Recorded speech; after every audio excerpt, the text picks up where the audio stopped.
The depth of the Himalayan mountain routes have been revealed. This is on Life Science by Brett Israel. An epic collision between two ancient continents pushed the Himalayas up from the Earth's surface. That much is known, but a new study reveals how deep the unseen wreckage penetrated underground. Sprawling sections of the Earth's crust, the rocky plates floating on the scorching molten rock inside the Earth, known as the mantle, collided under what are now India and Asia some 90 million years ago. Like an 18-wheeler crashing head-on with a pickup truck, the larger Asian plate forced the Indian plate deep into the mantle, a process called subduction. So this is another area that we have a subduction zone, the Himalayas. And we don't really look into what the potential is for a shear strike earthquake there. And that happens in every area of the subduction zones on Earth. So the process here is called subduction, sinking in a super shear earthquake, I'm saying. I'm sorry, I misread. It's a super shear earthquake. They give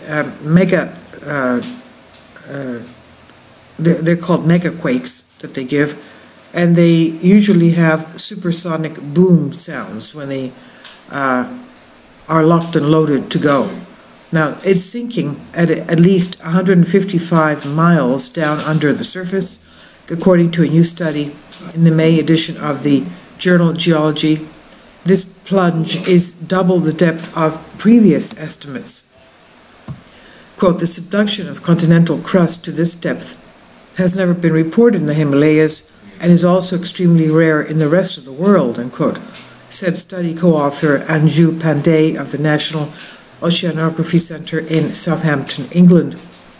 The collision site forms the roots of the Himalayas, so Pandey and her colleagues cracked open rocks from the mountain range and uncovered a mineral called majorite that is formed at least 125 miles, that's 200 kilometers, below the Earth's surface, which allowed the researchers to pinpoint the depth of the Indian continental crust.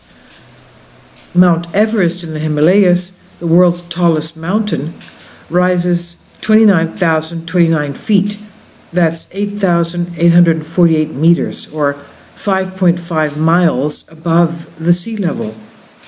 Majorite is stable only under ultra-high pressure conditions where it acts like an oxygen sponge that keeps the Earth from becoming dry and inhospitable like Mars.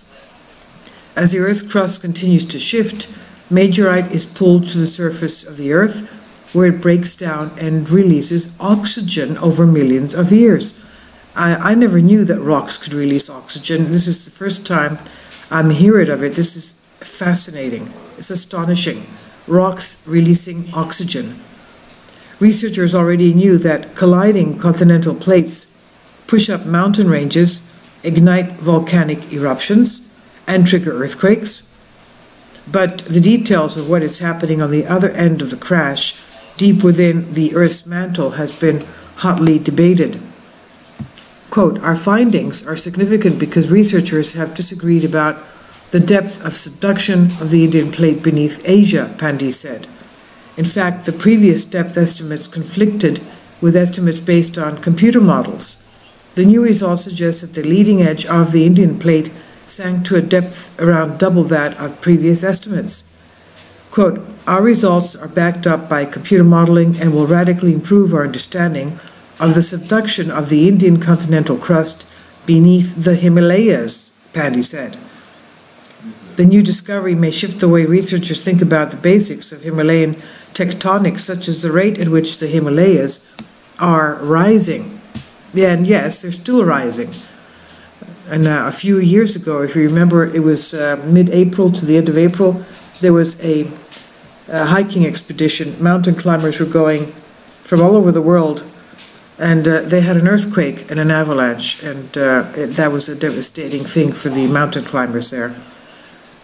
So yes, earthquakes do take place in the Himalayas. So this is on Live Science. I'll leave a link below for you for this.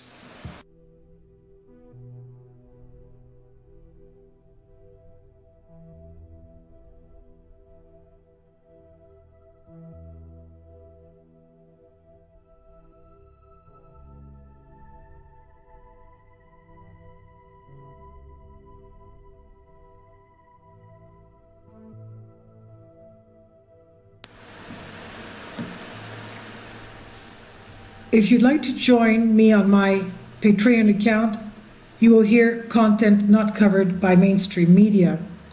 These riveting stories will be based on my research, and I will state my opinions and give my personal insight on diverse and controversial subjects and world events not covered by mainstream media, and not supported by YouTube guidelines.